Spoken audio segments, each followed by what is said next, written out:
역대상 29장 10절에서 14절까지 같이 합독을 하도록 하겠습니다.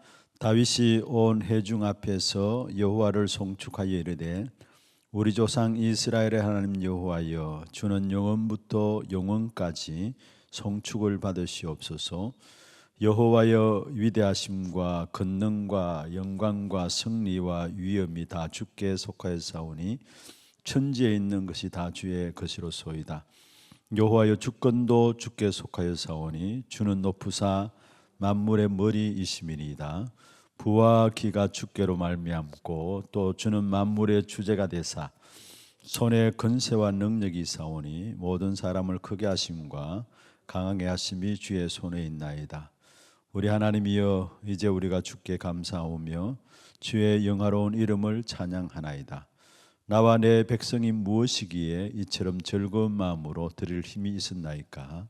모든 것이 주께로 말미암아 싸우니 우리가 주의 손에서 받은 것으로 주께 들었을 뿐이니이다. 아멘.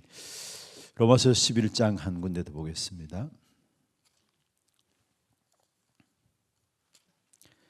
36절입니다.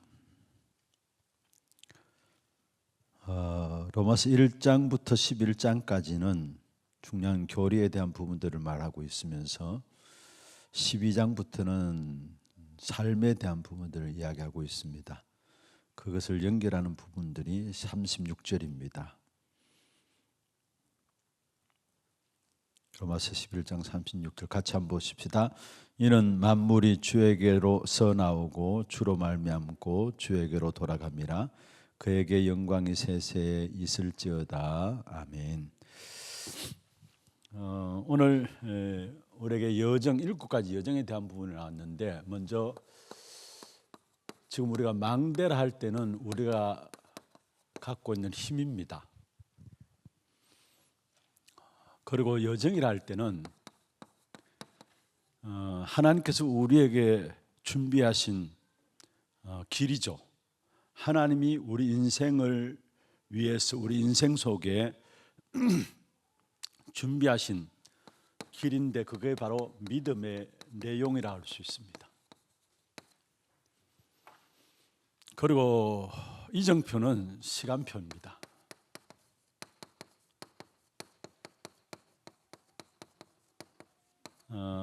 오늘 7가지 여정에 대한 부분들 여러분 좀 잠시 좀 짚고 넘어야 될 부분들은 서론 부분에 그렇게 말씀하고 있습니다. 전도 현장에서 찾아낸 것인데, 첫 번째로 성삼위 하나님이 역사하는 길이라 했어요. 성삼위 하나님이 말씀과 구원과 능력으로 역사하고 계시죠. 이거를 전도 현장에서 찾아낸 것이고, 두 번째로 실제로 어떤 위기 속에서 승리할 수 있는 10가지 비밀.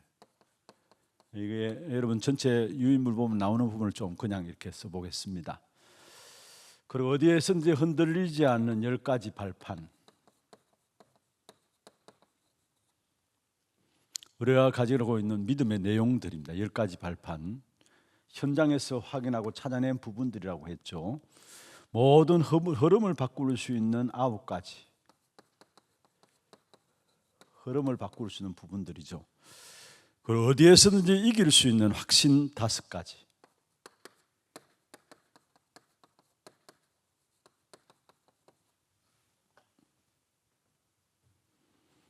그리고 평생의 응답들.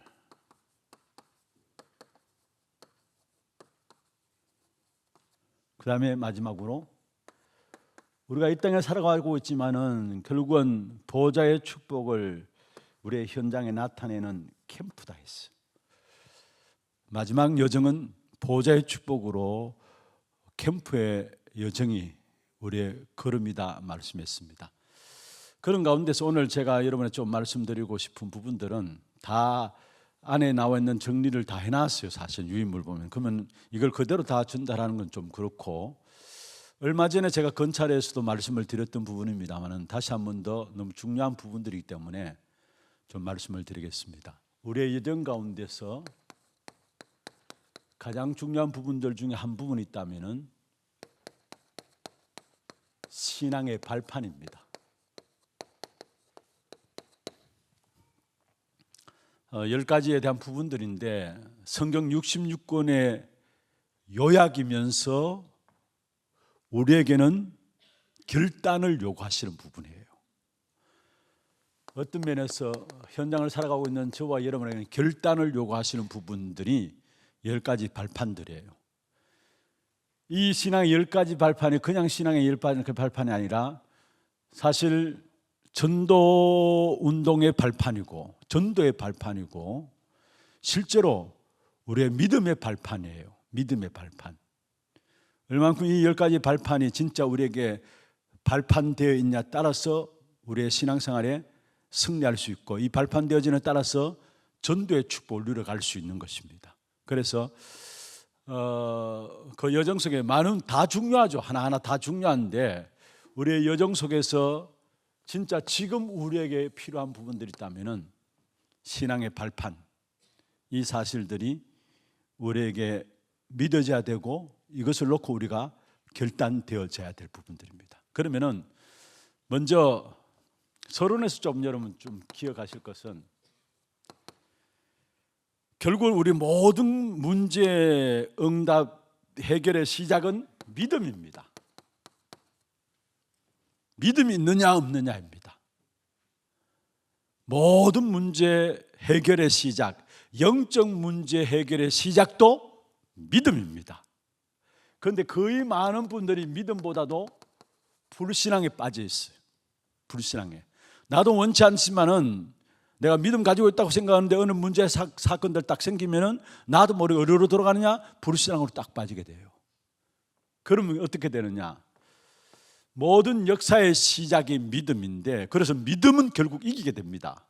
그리고 여러분 아셔야 될 것은 믿음은 자라요. 그리고 그것은 반드시 승리의 역사로 열매 맺게 돼 있고요. 믿음 반대말은 무슨 말입니까? 예? 불신앙이죠. 신앙이 믿음이고 믿음의 반대말은 불신앙인데 불신앙도 자랍니다. 불신앙도 자라는데 결국 불신앙의 결과는 뭐냐? 어느 날 무너지게 되는 거예요. 눈에 보이지 않는 분, 먼저 이 믿음과 불신앙은 눈에 보이지 않는 부분들입니다.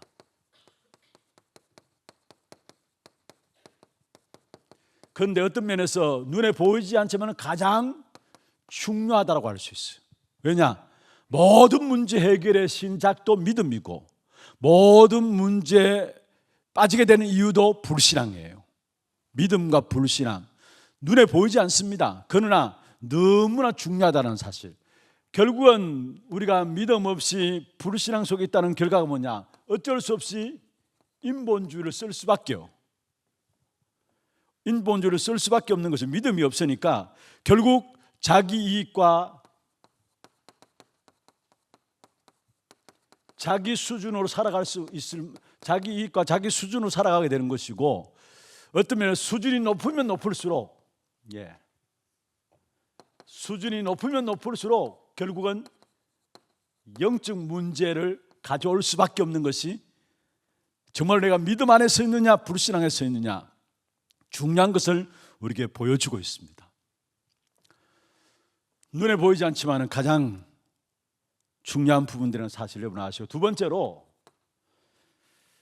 어떤 면에서 우리의 체질상 불신앙의 체질이 있어요. 다시 말하면 염려하고 근심하고 걱정하는 이 체질이 있어요. 체질상 마치 욥기 3장 25절에 욥이 늘 자기 자녀들에 대한 걱정들이 늘 있었잖아요. 욥이 자기 자녀들에 대한 근심들, 염려들이 늘 있었어요. 체질상 그런 부분들이 있고요. 또 한 가지 어쩌면 여러분 들으면 기분 나쁜 소리일지 모르지만은 오래된 사람일수록 어쩌면 불신앙의 완전히 나도 모르게 찌들어 있을 경우가 많아요. 오래된 사람일수록. 교회에 갓 나온 사람들은, 새신자들은 너무나 순수하고 교회에서 시킨 대로 합니다. 그렇지 않나요? 우리의 현장에서 봐요. 사람들, 불신자들, 교회에 나오는 사람들 보면, 새신자들 보면은 그냥 그게 맞는 것인 줄 알고 어떻게 시켜도 그걸 따라와요, 그냥. 그런데 교회 오래된 사람들은 워낙 응답을 못 받는 체질이 되다 보니까 이리저리 다 따져보고요, 계산 다 해보고. 미안합니다만 그게 오늘날 우리의 모습들이 아닌가 생각해요. 예전에 메시지 가운데 그런 말도 있잖아요. 불신자 때는, 처음 예수 믿고 들어왔을 때는 뭣도 모르고 그냥 매 시간마다 헌금해야 되는 줄 알고 새벽에도 헌금 갖고 나오고 그랬는데, 이제 정신 차려가 정신이 좀 챙겨지니까 헌금도 제대로 안 하고 뭐 그렇게, 그 이야기 있었잖아요. 여러분, 정말로 순수하게 처음 믿을 때는 하나님의 은혜 감사함으로 날마다 예배 때마다 은혜 받고 눈물 흘리고, 물론 눈물 흘린다 그게 다가 아니죠. 그만큼 순수한 마음들이에요. 그런데 뭔가 모르게 오래된 신앙생활 속에 익숙해지다 보니까 나도 모르게 어디에 빠지기 쉽느냐? 불신앙에 빠져요. 이리저리 다 따져보고 신앙생활하는 거예요. 오늘 우리에게 가장 중요한 부분들입니다. 어떤 면에서 진짜 믿음이냐 불신앙이냐. 믿음이나 빈, 내 믿음대로 될지어다 했거든요. 내 믿음대로 될지어다 했어요. 그러면 우리가 믿는 믿음은 어떤 믿음이냐? 신앙의 발판, 이게 믿음의 내용들입니다. 사실은 어떤 믿음이냐? 먼저 이 신앙의 발판을 가지기 위해서는, 여러분, 이 발판이 우리에게 믿어지고 누려져야 되는데, 그러기 위해서는 어떤 면에 칼빈이 이야기한, 칼빈의 5대 강령이라고 할 수 있습니다. 정말로 성경을 너무나 잘 봤고요, 복음에 대해서 정확하게 신학적인 용어로 설명한 부분들이에요. 신학 사상 중에 알미니안주의가 있고 칼빈주의가 있습니다. 그런데 이 칼빈의 5대 강령은 그 당시에 먼저 백성들한테 이렇게 전달되었던 알미니안주의에서 이건 아니다라고 반대해서 나온 것이 칼빈주의의 5가지인데, 이 반대로 생각하면 알미니안주의라고 생각하면 돼요. 가장 쉽게 예를 든다면, 여러분에게 이해하기 쉽게 든다면, 칼빈주의는 전적으로 하나님 주권을 믿는 사람들이에요. 알미니안주의는 우리의 노력이 들어가야 된다는 거. 그래서 어쩌면 순복음이나 감리교나 침례교 이런 데서는 부흥사들이 많이 일어났어요. 왜 그런 줄 아십니까? 뭔가 우리가 노력하고 애쓰고 힘써야 된다는 부분들을 강조하기 때문에 부흥사들이 많이 일어났어요. 그런데 여러분, 중요한 것은, 저는 사실 이 부분을 보면 볼수록 너무나 성경을 정확하게 본 것이고, 성경 전체 66권을 가지고 신학적으로 이 5가지로 가지고 정확하게 표현했다라고 볼 수 있어요. 첫 번째가 뭡니까? 인간은 뭐요? 전적 타락했다라는 거. 죄와 허물로 죽었다 했는데 전적인 타락이에요. 지정의 모든 부분에 골고루 타락했어요. 사실은 우리를 구성하고 있는 게 지정의죠. 그 모든 부분에 골고루 다 타락해 버렸어요. 인간 스스로 구원받을 수 없고 하나님을 알 수 없을 정도로 완전히 전적으로, 전적 부패, 전적 무능력, 전적 탄압 같은 말이에요. 여기에 전적 부패란 말도 나오고 전적인 무능력이란 말도 나오는데 같은 말이에요. 하나님 떠난 인간은 완전히 타락했다라는 거. 그 사람에게 구원받을 조건이 하나도 없다라는 거. 두 번째입니다. 전적으로 타락했기 때문에 조건이 있을 수 없죠. 그래서 하나님이 그리스도로 말미암아 우리에게 무엇을 주셨느냐? 무조건적인, 하나님께서 우리를 무조건적으로 선택하셨다라는 거. 이게 은혜예요, 여러분. 무조건적으로 여러분을 선택하셨다라는 거. 진짜 우리가 은혜가 어디서 나오느냐? 나는 조건 없는데 하나님이 그리스도로 말미암아 나를 조건 없이 선택하셨다라는 거. 이게 은혜 아닙니까, 사실은? 그런데 성경에서는 전부 다 이 사실을 말하고 있잖아요. 무조건. 하나님이 토기장의 비유도 딴 게 아닙니다. 토기장이가 만들고 싶은 그릇을 만드는 거예요. 내가 그릇이 된다고 해서 되는 게 아니라 하나님께 조건 없이 만들고 싶은 우리들을 만들어 가는 겁니다. 조건 없이 무조건적으로 선택하셨다라는 거. 이 말을 신학자들이 이렇게 설명했습니다. 모든 사람들이 공동묘지에 깔려져 있는데 거기에 하나님이 신봉준 너 일어나 선택하신 거예요. 그러면 왜 나는 선택하지 않습니까? 라고 말할 수 없다는 거예요. 왜냐? 다 죽어 있는데, 다 공동묘에 누워 있는데 내가 선택받은 그 자체가 감사한 거지, 내가 나를 왜 선택하지 않습니까? 그럴 자격이 안 된다라는 거. 이해되십니까? 조건 없이 공동묘지에 죽었던 나를 하나님께서 신봉준 너 일어나 건져내신 거예요. 무조건적인 선택이에요. 그리고 조건 없이 선택하시면서 하나님께서 은혜를 주시는데 그 은혜 주신 것은 불가항력적인 은혜라는 사실. 아무도 막을 수 없는 은혜. 하나님 은혜 주시고자 하는 자에게 은혜를 주시는데 그 은혜는 아무도 막을 수 없다라는 거. 그리고 은혜 주신 하나님의 사람들의 하나님은 결국은 죄를 속하는데 제한적 속죄입니다. 선택한 은혜 받은 자들에게 하나님은 그 죄를 용서하신다라는 것. 제한적 속죄. 그리고 결국 하나님의 백성들은 이런저런 많은 인생의 여정 가운데 어려움을 겪을 수 있지만은 결과적으로 뭐냐? 성도의 견인이라고 해서 궁극적으로 승리를 가져다 준다는 사실. 너무나 정확한 복음에 대한 내용들이죠. 어떤 면에서 칼빈이 너무 성경을 잘 봤습니다. 사실은 우리 인생을 너무나 잘 봐. 인간의 어떤 부분을 잘 봤고요, 성경을 너무나 잘 봤고요. 인간의 어떤 것인가를 봤다는 말은 세상을 잘 봤다는 말이죠. 이 칼빈의 5대 강령이 칼빈주의로 말미암아 이렇게 전 청교도 신학의 가장 근간을 이루고 근본을 이루고 있는 부분들인데, 이 속에서 나오는 것이 뭐냐 하면은 신앙의 발판입니다. 이게 이 속에 있으면 있을수록 믿음이 나오게 돼 있어요. 사실은 믿음이 나올 수. 그래서 믿음의 발판, 신앙의 발판이라고 하는데, 첫 번째로 신앙의 발판에 1발판에서 5번째까지는 뿌리에 대한 부분을 말하고 있고요.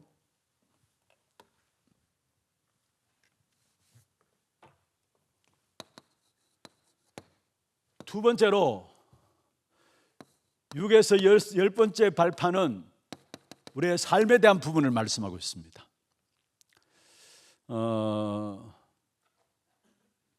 그게 우리 여정 가운데 신앙의 발판이라고 나오죠. 10가지 비밀과 함께 10가지, 그 다음에 나오는 것이 10가지 발판인데, 그 10가지 발판의 첫 번째 발판부터 5번째 발판까지는 뿌리에 대한 부분들, 뿌리 내려야 될 부분들, 6제부터 10번째까지는 삶에 대한 부분을 이야기하고 있는데, 첫 번째 뿌리가 어떤 뿌리가 내려져야 하냐? 하나님의 절대 주권을 믿는 믿음. 우리가 어떤 믿음을 가지느냐? 믿음이 너무 중요하다 했습니다. 불신앙은 반드시 잘하고 실패합니다. 믿음은 눈에 보이지 않지만 반드시 자라나면서 반드시 그거는 역사가 일어나는데, 어떤 믿음을 가지느냐? 하나님의 절대적인 주권을 믿는 믿음입니다. 여러분, 이 부분들이 안 되어지면은 스스로 무너집니다. 하나님의 절대적인 주권을 믿지 않으면 결국 인간은 한계에 빠지고요, 절대적인 주권을 믿지 않으면 결국은 상처 속에, 많은 이런 사람들 관계 속에 상처에 빠지고요, 사실은 원한만 생겨야 돼요.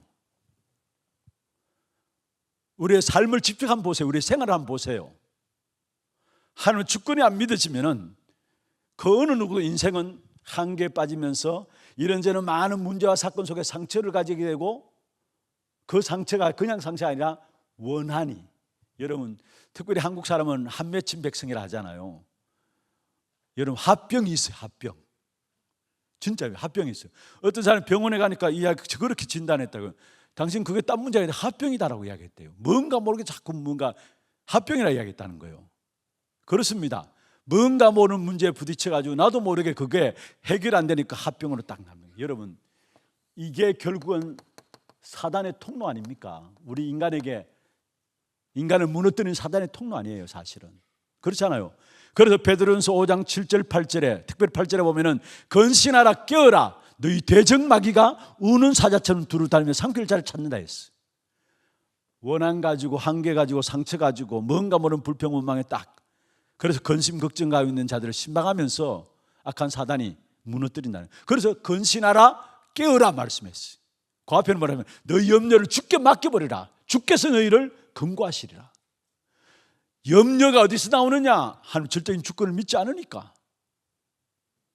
그는 내 생각과 내 계획이 답니다. 내가 기준이에요. 하나님의 절대적인 주권을 안 믿으니까 내가 기준이에요. 제가 얼마 전에 여러분 유튜브 보면은 쇼츠라고 짧게 나오는 영상들 나오잖아요. 우리 부목사님 하고도 이렇게 같이 이야기를 좀 나누었는데 거기 보면은 아주 제가 많은 생각들을 하게 되는 내용들이 있더라고요. 제가 신학교 다닐 때에 가장 유명했던 목사님 중에 한국 교회 목사님들 중에 한 분이 박영선 목사님이라고 있습니다. 남포교회라고 아주 신학교 다닐 때 신학생들 그때 그 목사님들 책들을 많이 사봤어요. 하나님의 열심부터 시작해가지고 구원 그 이후의 서정 이런 책들을 나왔는데 제가 신학교 다닐 때 어떻든 제 때에 많은 신학생들이 그 책을 보고 감동받고 은혜받고 그 책 그대로 또 설교도 하고 예전에 우리 교회 장인상 선교사님 계셨죠. 그분 또 그 설교집을 보고 설교 속에서 많은 설교들을 했어요. 그분은 로이드 존슨 목사님이라고 영국의 유명한 로이드 존슨 목사님 왜 메시지 듣는데 보면은 로마서 1장을 가지고 몇 권 만들어냈다고 하잖아요. 그 로이드 존슨 목사님의 영향을 받고 사실은 책들을 또 나름대로 자기 기준에서 쓰고 그 설교들도 하고 우리 원로 목사님도 사실 로이드 존슨 목사님의 영향들을 많이 그 당시에는 받으셨어요. 그런 말씀하셨어요. 그런데 그 박영선 목사님이 어떤 영상을 올려놨냐면은 새벽기도 너무 훌륭한 거고 너무 좋은 것이다. 그런데 성경에 물론 예수님께서 새벽에 기도하셨다 그건 나오지만은 성경의 교회사 속에서 새벽기도에 대한 부분들 아직 안고 있다라는 거. 그래서 자기는 새벽기도 뭐 한다는 거예요. 새벽기도 하면은 주일날 와서 설교하고 주일 이런 사역을 해야 되는데 힘드니까 뭐 한다는 거예요. 자기는 새벽기도 체질이 아니라는 거예요. 그런데 그게 나쁘다는 건 아니라는 거. 그런데 한국 교회에 일어나는 새벽기도 운동이나 철학기도 이런 모든 것들이 나름대로 그게 나쁘단 말이 아니고 자기 자신의 확신들을 갖게 했다라는 거. 자기 자신의 확신들을 갖게 했는데 그게 다른 사람을 보면서 판단하는 심판하는 도구가 되었다라는 거. 그래서 교회 안에 용서가 없고 온유가 없고 사랑하심이 없다라는 거. 오히려 옳은 사람의 손가락질만 교회 안에 남았다라는 거. 옳은 사람의 손가락질만. 그러니까 교인들이 교회 와서 성도들 간의 깊은 교제를 싫어한다라는 거. 제가 그 쇼츠 설교했던 내용들 가운데 한 부분을 요약해서 딱 올려진 부분들인데 그 부분을 보면서 많은 생각들을 해봤어요. 갈수록 교회가 서로 성도 간의 깊은 교제함이 없어지잖아요. 그렇잖아요. 어떤 면에서 내가 내 개인주의로 빠지는 부분들 때문에 그런 것도 있지만은 나의 삶을 안 밝히기를 원하고 나의 모자람을 안 밝히기를 원하잖아요, 사실은. 그래서 깊은 교제 초대교회는 그렇지 않았잖아요. 그런데 어떻든 가면 갈수록 성도들에게 깊은 교제가 사라지고 있다는 거. 그거는 교회 안에 옳은 사람의 손가락질만 남았기 때문에. 저 많은 생각들을 해봤어요. 여러분 어떻게 생각해요? 지금 한국 교회를 보면서 자기 자신의 어떤 확인이 되어졌어요. 새벽기를 통해서 철학기를 통해서 나는 열심히 한다라는 거 좋습니다. 그런데 그걸 가지고 심판의 도구가 되어버렸다면 그래서 교회 안에 사랑도 없고 용서도 없다라는 거. 여러분 왜 그렇습니까? 결국은 하나님의 주권에 대해서 안 믿으니까 내 기준으로 내 생각으로 옳고 그름을 따지는 거예요. 선악과의 사건이 그거예요. 누가 하나님 자리에 설 수 있습니까? 아무도 하나님 자리에 설 수 없어요. 우리는 옳다 그러다 판단할 수 없어요. 심판은 하나님 앞에 있는 거예요, 사실은. 하나님의 절대적인 주권을 믿는 믿음, 어떤 면에서 이게 믿음의 첫 번째고요. 두 번째입니다. 하나님의 방법입니다. 이 하나님의 절대적인 주권 속에 들어오는 하나님의 방법이 뭐냐? 예수 그리스도입니다. 여러분, 정말로 하나님의 방법은 예수 그리스도를 알지 못하면은 여러분에게 있는 영적 문제는 절대로 해결할 수 없어요. 오직 예수 그리스도 그 이름만으로 우리에게 있는 영적 문제가 해결되게 돼 있어요. 세상의 그 어떤 것으로도 여러분에게 있는 영적 문제는 해결될 수가 없다니까요. 그래서 어제 새벽에 제가 말씀드렸습니다. 예수를 그리스도로 영접하는 순간에 우리가 왕제사장 선지자로 말미암아 사단의 세력이 꺾여지고 하나님 만나는 길이 열려지고 죄의 문제, 저주와 재앙의 문제가 해결됐다. 그건 예수 그리스도 믿는 순간에 이루어지는 일이지만은 지금 또 우리에게 일어나는 일이에요. 그리스도 믿는 우리에게 그리스도를 깨달을수록 모든 축복의 길도 모든 축복의 문도 그리스도 이름으로 이루어지게 돼 있어요. 단지 내가 예수 믿기 위해서 영접한다, 그 차원이 아닙니다. 그리스도 그 이름으로 지금 또 모든 응답의 길도 축복의 길도 열려지는 거예요. 그렇잖아요. 사실은 딴 것으로 우리에게 응답과 축복의 길이 열려지는 거 아닙니다. 예수 그리스도가 그분이 지금도 살아있기 때문에 그 이름으로 지금 또 응답과 축복과 지금 또 오늘 또 역사하는 저주와 재앙의 역사들이 그리스도 이름으로 꺾여지는 것이고, 사단의 승리하는 이름이 뭐냐? 그리스도 이름이에요. 처음 우리가 예수 믿고 영접함으로 과거, 오늘, 현재, 미래의 문제에 있다, 그 차원이 아니라는 사실이에요. 여러분, 알고 보면 지금도 여전히 그리스도 이름이 필요한 거예요. 사실은 구원받을 때는 물론이지만은. 그래서 제가 한번 그런 말씀을 드렸잖아요. 정말로 사역을 하면 할수록, 여러분 제자의 삶을 살면 살수록 진짜 필요한 것이 있다면 그리스도 이름이에요. 왜냐? 사역자일수록, 제자의 삶을 살고자 하는 사람들일수록 악한 사단이 더 공격하기 때문에. 그래서 구원받을 때도 그리스도 이름이지만은 여러분 사역 속에서 진정한 제자의 축복을 누릴 수 있기 위해서도 뭐냐? 오늘 또 우리는 그리스도 이름 안으로 들어가야 되는 겁니다. 여러분, 누가 사단이 공격하겠습니까? 제자로 세워지는 사람들, 사역자로 일하려고 하는 사람이 악한 사단이 공격할 거 아닙니까? 그래서 내게는 더욱 그리스도가 필요하다라는 거.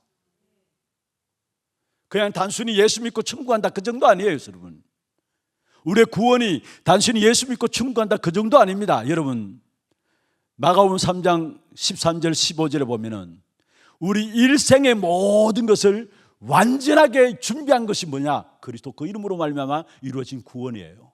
함께 있게 하시고 또 나가서 전도도 하고 귀신을 내어 쫓는 권세도 있게 함이라.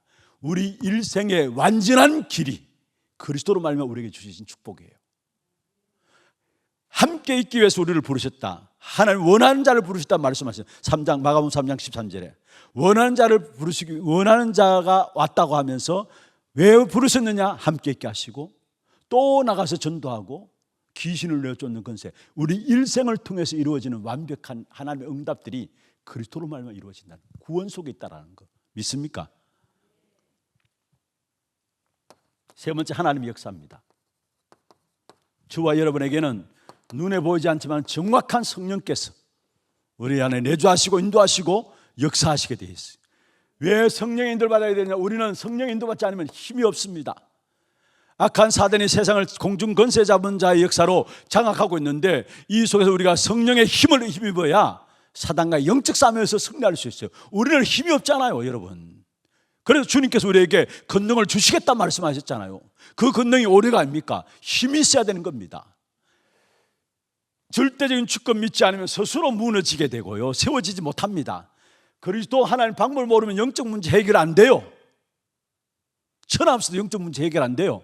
그리고 진짜 하나님의 역사인 성령의 힘이 있지 않고서는 우리는 현장에서 힘이 없게 됩니다. 네 번째입니다. 하나님의 말씀입니다. 바로 이게 성경이죠. 하나님의 말씀들을 우리가 놓치게 되면은 우리의 살아간 삶의 방향을 잃어버리게 돼요. 이 땅의 여정을 걸어가는 걸음 속에 말씀을 주셔서 다른 곳으로 빠지지 아니하고, 어제 말씀드렸죠. 고린도전서 10장 11절입니까? 성경을 말세 때의 본보기로 깨닫게 하기 위해서 또 어떤 게 거울로 주셨다잖아요. 그 말씀을 보고 따라오면서 실수하지 않고 빠지지 않도록. 하나님의 말씀인 성경을 놓쳐버리게 되면 우리는 방향을 잃어버리게 됩니다. 실제로 성령께서 우리에게 역사하게 될 때에 말씀이 들려지고 말씀이 깨달아져요. 성령의 인도 없이는 말씀을 들을 수도 없고 말씀을 들어도 깨닫지도 못합니다. 그런데 내게 성령이 역사하게 되면 말씀이 들려지고, 이상하게 말씀이 들려지고요, 말씀이 깨달아지고 말씀이 믿어져요. 그게 성령의 역사 속에 일어나는 일이에요. 그러니까 말씀 통해서 우리의 방향들이 딱 잡혀지는 거죠. 방향들이. 얼마나 많은 성도들이 신앙생활 하면서도 열심히 삶을 살아가면서도 방향 잃어버려가지고 헤매는 사람들이 얼마나 많습니까? 그래서 신앙생활의 가장 중요한 원리 중 하나는 여러분 열심이 아니고 열심이 아니라 방향입니다. 방향입니다. 방향이 다른데 아무리 열심히 내면 뭡니까? 가장 쉬운 예로 서울 가기 위해서 서울 가는 기차를 타야 해요. 그렇잖아요. 방향이 맞아야 돼요, 사실은. 다섯 번째입니다. 이렇게 된 신분이 바로 구원받은 나입니다. 구원받은 나예요. 그래서 고린도전서 3장 13절에 말씀하고 있죠. 너희가 하나님의 성전인 것과 하나님의 성령이 너희 안에 거하시는 것을 알지 못하느냐. 여러분, 영적 세계를 누릴 수 있는 힘이 바로 내 안에 들어와 있어요. 그 영적 세계를 누릴 수 있는 힘은 어디까지 가느냐? 세상을 살릴 수 있는 힘으로 내 안에 들어와 있어요. 그게 구원받은 내게 주신 축복이에요. 이렇게 된 신분이 나라는 거, 여러분 한 사람 한 사람이 얼마나 중요하다는 사실을 아셔야 합니다. 이게 우리 신앙생활의 뿌리로 딱 내려져야 합니다. 하나님의 절대적 주권, 그 절대 주권 속에 들어오는 방법인 예수 그리스도, 그리고 하나님의 역사인 성령의 역사, 성령의 소름을 깨닫게 되는 하나님의 말씀의 역사, 이 축복을 모든 것을 누릴 수 있도록 하나님께 나를 하나님의 자녀로 신분을 바꾸셨다라는 거. 이게 뿌리내야 되고, 그 다음에 삶에 대한 부분입니다. 6번째부터 10가지인데 삶에 대한 5가지. 먼저 여러분, 구원받은 내가 하나님의 계획 속에 있는 사람이라면 나의 모든 현장은 하나님의 계획이 있는 것입니다. 나의 모든 사건도 하나님의 계획이 있는 것입니다. 그래서 이것을 가지고 선교지라 하는 것입니다. 나와 관계된 일터와 일에 하나님의 계획이 있어요. 바로 구원받은 내가 하나님의 자녀이기 때문에 내가 가는 모든 현장에 하나님의 계획이, 그걸 찾아내야 되는 거예요. 그래서 하나님의 계획이 있다는 그 의미에서 우리의 모든 현장이 뭐예요? 선교지라는 거. 우리의 모든 현장이 선교지라는 사실을 말씀하고 있는 것입니다. 그래서 사실은 내가 바뀌면 다 바뀝니다. 내가 힘들고 어려우면 다 힘들게 되고요. 내가 바뀌면 다 바뀝니다. 그리고 여러분이 갖고 있는 문제가 무엇이든지 간에 전부 하나님의 계획이 있는 귀중한 축복된 계획이 그 속에 있다라는 사실을 기억해야 합니다. 그러면 7번째, 크게 두 번째죠. 7번째인데 결국은 우리의 모든 생사화복을 누가 주장하느냐?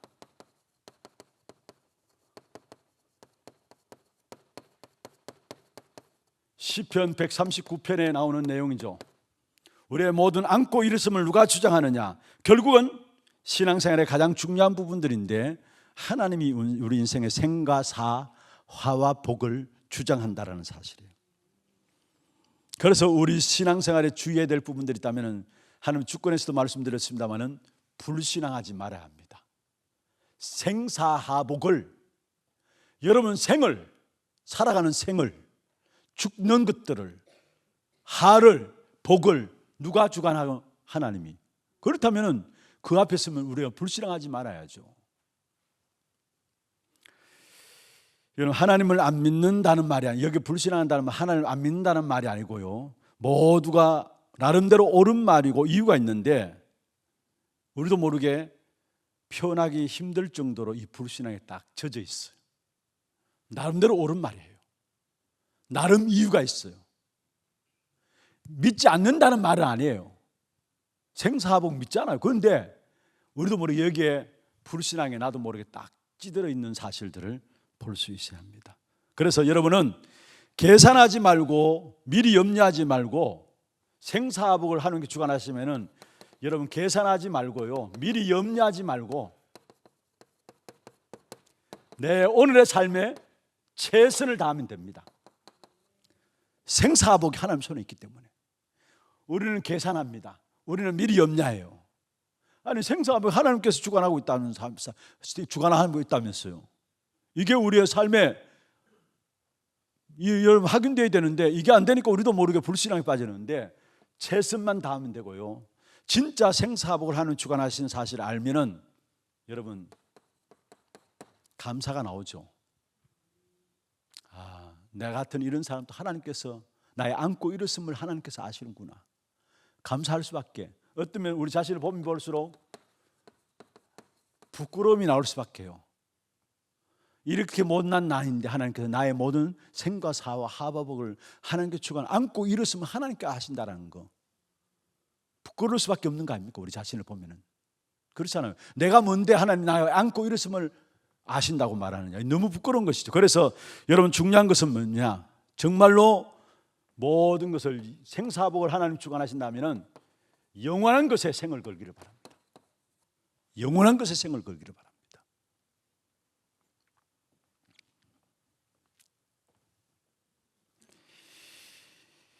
우리의 마음속에 있는 생각들을 다 아신다는 말이에요. 그 말은 정말로 우리가 안고 일었으면 안다. 우리는 어디의 현장 속에서도 안전함이 그 속에서 와요. 나의 안고 일었음을 아니까 어떤 문제를 당하든지 안전함이 그 속에서 나올 수밖에 없어요. 안전한. 우리 자신을 보면 볼수록 감사하고 내가 뭔데 나의 마음을 다 아신다는 사실, 그러면 나는 정말 부끄럽기 짝이 없는 게 사실은 보면 볼수록.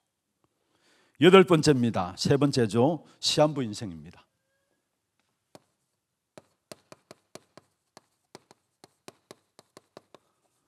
히브리서 9장 27절 한 번 죽는 건 사람에게 정하신 것이고 그 이후에는 심판이 있다 했습니다. 우리가 정말로 우리가 아무리 잘 나가는 사람이라 할지라도 여러분 우리는 제한성을 알아야 합니다. 우리는 제한되어 있습니다. 그리고 우리의 참 소망은 시한부 인생이라는 사실을 알면은 참 소망은 하나님의 나라고요. 결국은 하나님의 나라를 준비하는 것이 우리의 삶입니다. 이 땅에서.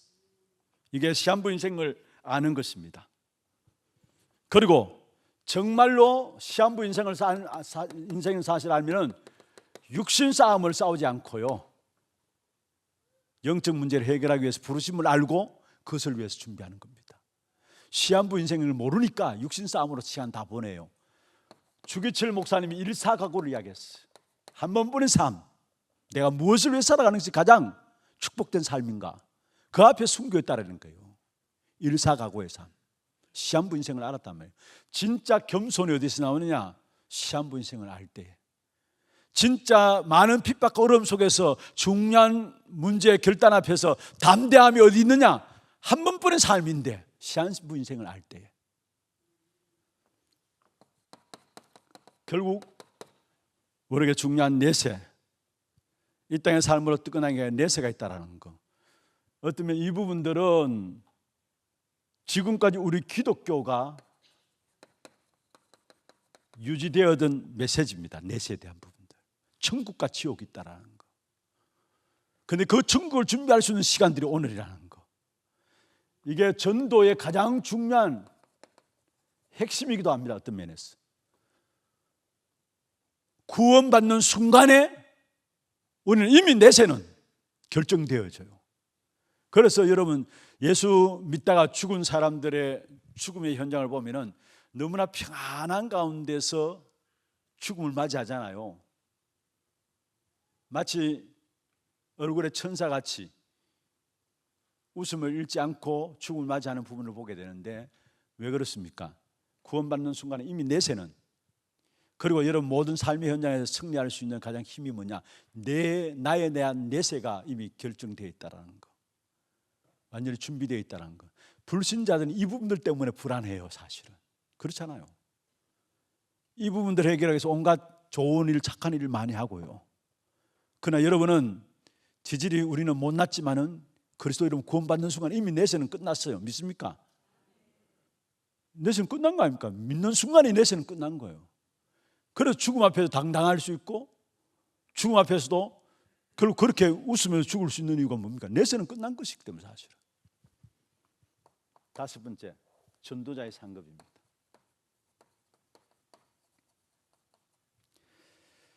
여러분, 우리가 한번 살다 죽음으로 끝나는 것이 맞습니까?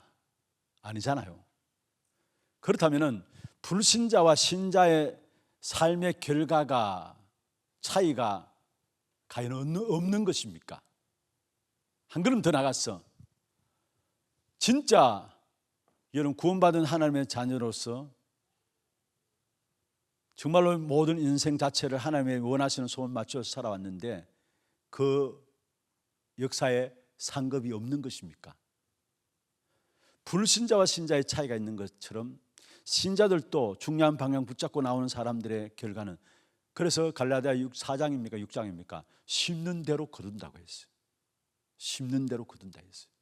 반드시 결과는 있게 돼 있어요. 전도자에게는 전도자의 상급이 있게 돼 있어요. 냉수한 것도 상을 결단코 잃지 않는다 했어요. 말씀을 맺겠습니다. 어쩌면 신앙의 발판, 정말로 중요한 부분들인데 이 부분들이 안 되기 때문에 우리도 모르게 이런저런 많은 문제와 사건과 일들 속에 흔들리게 돼요. 이게 발판, 이걸 발판은 뭡니까? 밟고 일어서는 겁니다. 그렇잖아요. 그냥 발판이 아니라 밟고 일어서는 것이 발판이에요. 사실은 이런 어떤 문제와 사건이 있다 할지라도 이 신앙의 발판으로 딱 여러분 발판 삼아서 밟고 일어나서 하나님께서 여러분에게 원하시는 세계복음에 귀한 축복된 언약을 향해서 나가는 그런 우리 하나교회 성도들 되기를 주의 이름으로 축원합니다. 하나님 감사합니다. 우리의 여정 속에 믿음의 발판, 신앙의 발판을 허락하시고 이 발판을 삼아서 237 나라 5천 종족을 살리는 귀한 축복된 전도자들로 우리의 걸음들을 걸어갈 수 있도록 축복하여 주심을 감사함을 드립니다. 사랑하는 우리 하나교회가 이 믿음의 발판 속에 든든히 세워지게 하시고 우리의 가정도, 우리의 산업도, 우리의 자녀들도 이 믿음의 발판 위에 서게 하여 주시옵소서. 그리고 우리가 숨기는 우리 모든 구역 안의 식구들 이 신앙의 발판 가운데서 흔들리지 아니하고 하나님 우리를 위해서 준비하신 귀한 축복들을 찾아 누리며 승리하는 한 사람 한 사람의 제자가 될 수 있도록 역사하여 주옵소서. 이미 완벽한 축복을 그리스도 안에 주셨음에도 불구하고 흔들리기 때문에 제대로 된 축복된 응답을 찾아내지 못하고 누리지 못함을 보게 하시며 흔들리지 않는 이 발판 속에 정말 이제는 237하고 정정정에서 나갈 수 있는 우리 하나교회로 든든히 세워질 수 있도록 주님 축복하시고 인도하여 주시옵소서. 특별히 수고하시는 우리 건찰님들, 이들의 가정과 산업과 자녀선들을 축복하여 주시고 이 신앙의 발판, 믿음의 발판 가운데서 하나님의 축복의 역사들을 누릴 수 있는 가정들 되게 주님 역사하여 주옵소서. 지금 우리 인생의 모든 문제 해결하신 예수 그리스도의 은혜와 하나님 아버지의 말로 닿을 수 없는 사랑하심과 성령님의 내주 인도 역사 충만하심이 오늘 우리가 이 땅에 살아가는 삶 속에 가장 중요한 신앙의 발판을 정말로 딛고 일어서서 하나님께서 원하시는 세계복음의 길을 가기를 원하는 귀한 사랑하는 주의 종들 머리 위에 이들의 가정과 산업과 자녀손들 위에 또 이들이 섬기는 구역과 몸된 교회 위에 지금부터 영원토록 항상 함께 있을지어다. 아멘.